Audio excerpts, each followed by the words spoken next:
जी, मैं आपको बता दूं कि मैं इस वक्त उसी घटना स्थल पर मौजूद हूं जहां पर कल देर रात इनकाउंटर किया गया था और यहीं पर विकास उर्फ राजा की मुठभेड़ में जो पुलिस के द्वारा गोली चली थी उसमें वो ढेर हो गया था। तो आपको हम तस्वीर दिखा रहे हैं, आप तस्वीर देखिए कि यहाँ पर तमाम जो ईंटें हैं उस पर ए लिखा हुआ है और यहाँ पर आप दूसरे ईंटे में देखेंगे तो यहाँ पर बी लिखा हुआ है और इसी तरह कई जो ईंटें हैं वहाँ पर तो जो तमाम जो अल्फ़ाबेटिक न्यूम है वो लिखा हुआ है। यहाँ पर सी है, ई है और वो आप देखिए कि ये डी है।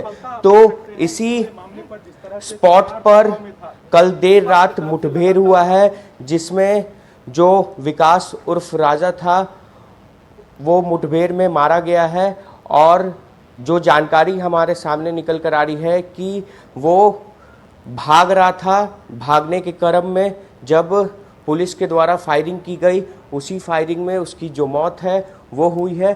तो यही वो स्थल है जहां पर वो विकास उर्फ राजा छुपा हुआ था। ये माल सलामी थाना क्षेत्र का की एरिया है और पुलिस को सूचना मिली थी कि इसी ने हथियार सप्लाई किया था।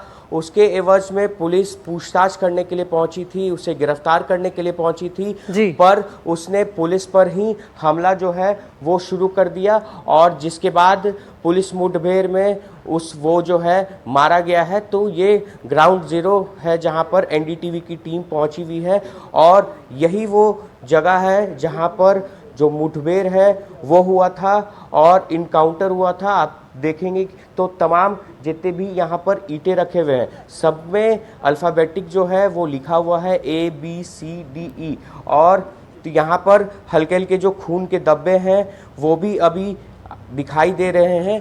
तो जी शिवम, यहाँ पर ये भी आपसे समझना चाहेंगे कि क्या विकास की कोई और पृष्ठभूमि के भी बारे में जानकारी मिली है? क्या आपराधिक पृष्ठभूमि का था ये विकास उर्फ राजा? जी, जो हमारे पुलिस सोर्सेस के हवाले से जानकारी आ रही है कि कई आपराधिक मामले जो हैं वो विकास उर्फ राजा पे दर्ज थे और पुलिस कई दिनों से इसको लेकर छापेमारी भी कर रही थी उसकी गिरफ्तारी को लेकर। और कल जब पुलिस को सूचना मिली रात के लगभग 3:30 से 3:45 के बीच में कि वो माल सलामी थाना क्षेत्र के कंगन घाट के पास छिपा हुआ है और पुलिस जब उसे गिरफ्तार करने के लिए पहुंचती है तो यहाँ पर वो भागने के क्रम में उसने फायरिंग शुरू कर दी और मुठभेड़ में वो मारा गया है।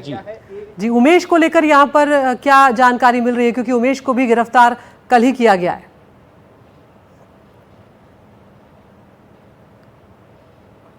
और एसटीएफ के द्वारा उमेश यादव को कल गिरफ्तार किया गया है जो कि मुख्य शूटर है। उसी ने तमाम जो जानकारी दी थी जिसके बाद पटना के कई इलाकों में पटना पुलिस और एसटीएफ की संयुक्त छापेमारी चल रही थी। कल उदयगिरी अपार्टमेंट में भी छापेमारी की गई थी, उसके साथ ही कई अन्य जगहों पर भी छापेमारी की गई थी और जिसके बाद पुलिस को ये जानकारी मिली कि जो विकास उर्फ राजा है जिसने हथियार सप्लाई किया था वो यहाँ पर मौजूद है। उसे गिरफ्तार करने जब पुलिस पहुँचती है तो मुठभेड़ शुरू होता है और उसी मुठभेड़ में जो अपराधी विकास उर्फ राजा है उसकी मौत हो जाती है। जी बिल्कुल शिवम, आप बने रहिए हमारे साथ। तो हमारे सहयोगी शिवम वहां पर पहुंचे हुए हैं जहां पर विकास का एनकाउंटर किया गया है। कल देर रात ये एनकाउंटर हुआ है और विकास के ऊपर ये बड़े आरोप हैं कि उसी ने उमेश जो शूटर था उससे हथियार मुहैया करवाए थे। आपराधिक पृष्ठभूमि का ये रहा है। आपको यहाँ पर इस मर्डर केस में क्या कुछ इस वक्त चल रहा है वो अपडेट भी देते हुए चलते हैं। पटना के माल सलामी इलाके से शूटर उमेश जो है वो पकड़ा गया था। हत्या के वक्त विकास भी शूटर उमेश के साथ ही मौजूद था, ये बड़ी जानकारी भी सामने आई है। और हत्या के लिए आरोपी विकास ने ही हथियार उपलब्ध करवाए थे। इतना ही नहीं, शूटर उमेश से एसआईटी और एसटीएफ की पूछताछ भी लगातार चल रही है जहां पर। और हमारे साथ इस वक्त पटना के एसपी कार्तिकेय शर्मा हमारे साथ फोन लाइन पर जुड़ गए हैं। कार्तिकेय शर्मा जी, बहुत बहुत शुक्रिया, आपने वक्त निकाला। इस वक्त क्या अपडेट आप गोपाल खेमका मर्डर केस में हमें दे सकते हैं? गोपाल खेमका मर्डर केस में जो पूरे सरेंस का जो था वो सारे मिल गए हम लोगों को। इसमें जो शूटर है वो उसकी गिरफ्तारी हो गई है, जो मेन सरेंस करता है उनकी गिरफ्तारी हो गई है। इसमें इसमें कई अन्य लोगों पर जांच चल रही है और जिन लोग इसमें आए थे उनमें हथियार के साथ कुछ लोग पकड़ाए हैं। साथ ही जो आर्म सप्लाई में इन्वॉल्व रहे हैं राजा करके उससे पूछताछ की गई थी, तो उसी क्रम में हथियार जहां रखे हुए थे वहां ले गए थे पुलिस को, परंतु उनके द्वारा भागने क्रम में पुलिस में फायरिंग की गई। जवाबी कार्रवाई में पुलिस के द्वारा जब फायरिंग की गई तो उन्हें गोली लगी और इलाज के क्रम में उनकी मृत्यु हो गई है। जी सर, यहाँ पर ये भी आपसे समझना चाहेंगे कि क्या और भी इसमें आरोपी हैं, क्योंकि उमेश की कल गिरफ्तारी हो चुकी है, विकास एनकाउंटर में मार गिराया गया है। इसमें और भी लोग हैं जिनकी गिरफ्तारी अभी बाकी है। कुछ लोग और भी गिरफ्तार हुए हैं हथियार के साथ। इसमें जांच अभी चल रही है, उसमें नाम आगे हैं लोगों की। पूछताछ के क्रम में जैसा एविडेंस आएगा उससे कार्रवाई होगी आगे। बिल्कुल सर। शर्मा सर, यहाँ पर एक बड़ी कामयाबी भी है ये, क्योंकि इसे लेकर कई सवाल भी उठ रहे थे। गोपाल खेमका का जिस तरह से मर्डर हुआ था, क्या मंशा साफ हो पाई है कि आखिर अपराधियों की मंशा क्या थी गोपाल खेमका के मर्डर के पीछे?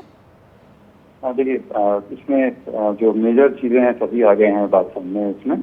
और जैसे हमने बताया कि एक पुलिस के द्वारा एक कॉन्फ्रेंस किया जाएगा जिसमें सभी कुछ को सामने रख दिया जाएगा। इसमें जिसमें जो मंशा सामने आ रही है वो बिजनेस को ही लेकर है इसमें, और बाकी डिटेल जो है पीछे में बताया जाएगा। जी, बिजनेस को लेकर आप बता रहे हैं मंशा सामने आ रही है। कितने अपराधियों ने इसे अंजाम दिया है, क्या ये तस्वीर इसको लेकर साफ हो पाई है अभी? देखिए, जैसे आप लोग घटना में भी देखे होंगे, जो मेन शूटर था वो सिंगल आया था, अकेले आया था वो। उसके अलावा कई लोगों के द्वारा इसमें जैसे रेकी की गई थी, इंफॉर्मेशन दिया गया था, कई लोग को अप्रोच किया गया था। उन लोगों पे हम लोग अभी संभाल रहे हैं हम लोग को। जी, क्या शर्मा साहब ये रंगदारी से जुड़ा हुआ मामला था या कोई आपसी रंजिश का ये मामला था? आपसी रंजिश का मामला सामने आ रहा है, रंगदारी की बात नहीं आ रही है। जी, और हत्या में इस्तेमाल हथियार क्या आपको बरामद हो चुके हैं? हाँ, जो हत्या में इस्तेमाल हुआ था हथियार वो बरामद हो गया। इसके अलावा और भी कई सारे चीजें मिली हैं इसमें जो नोटिस रखेंगे। जी, तो शर्मा साहब, इसका मतलब ये हुआ कि अब ये जो खेमका मर्डर केस है ये पूरी तरह से पुलिस ने क्रैक कर लिया है? ये कहा जा सकता है कि अब ये अभी भी अपराधियों की तलाश जारी है? ये केस क्रैक हो चुका है। इसमें जो भी मेजर चीजें हैं वो आ चुकी हैं। इसमें जो बाकी सहयोगी जो लोग रहे हैं उन लोग कुछ लोग पे अभी जांच बाकी है, लेकिन जो मेजर केस है, जो लोग इसमें इन्वॉल्व हैं वो सभी लोग सामने आ चुके हैं। बिल्कुल, लेकिन कार्तिकेय सर, यहाँ पर फिर बड़ा सवाल ये रहेगा कि शूटर का इस्तेमाल आखिर कर कौन रहा था, कौन था इसके पीछे, किसने इस साजिश को अंजाम दिया, किसने इस मर्डर को प्लान किया था?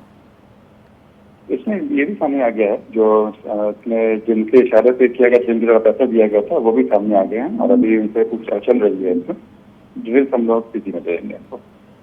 सर, किसका नाम इसमें सामने आ रहा है, बता पाएंगे एनडीटीवी पर? इसमें उनके साथ ही पहले दोस्त रहे हैं उन व्यक्ति का नाम आ रहा है इसमें, और जो मेन शूटर हैं जिनका नाम दिए हैं उन्हीं पे पूछताछ चल रही है अभी। यानी कि जो गोपाल खेमका से पहले से ही परिचित थे, उनके साथी थे, उन्हीं का नाम इसमें सामने आ रहा है? हाँ, उन्हीं का नाम सामने आ रहा है इसमें। जी, तो अब आगे क्या कार्रवाई आपकी टीम करने जा रही है इस मामले में? इसमें जो बाकी बचे हुए हैं जिनका नाम आया है, जो या तो आर्म सप्लाई वगैरह में किया गया या उनको अप्रोच किया गया था इस काम के लिए, या लाइनर वगैरह जैसे, उन सब पे कार्रवाई की जाएगी इसमें, और इस केस में जो भी रहा है उनको उसी जगह पहुंचाया जाएगा। बहुत बहुत शुक्रिया कार्तिकेय शर्मा साहब। तो ये पटना के एसएसपी कार्तिकेय शर्मा थे यहाँ पर, जिन्होंने जानकारी हमारे साथ साझा की है कि इस केस को, गोपाल खेमका मर्डर केस को एक तरह से क्रैक कर लिया गया है और इसमें मंशा जो है वो भी सामने आई है। आपसी रंजिश का मामला एसएसपी से बता रहे हैं यहाँ पर। उनका कहना है कि कुछ वक्त में ही पुलिस प्रेस कॉन्फ्रेंस करके इस पूरे मामले का खुलासा करेगी। हत्या में जो शामिल हथियार था वो यहाँ पर बरामद कर लिया गया है। जो मेन शूटर है उमेश, वो यहाँ पर गिरफ्तार है। शूटर का साथ देने वाला विकास मार गिराया गया है यहाँ पर, और जिसने मर्डर के लिए एक तरह से इन शूटरों को हायर किया था वो गोपाल खेमका के कोई साथी थे। ये यहाँ पर कार्तिकेय शर्मा जी बता रहे हैं, लेकिन कुछ वक्त और है अभी जहाँ पर और खुलासे कुछ वक्त में किए जाएंगे।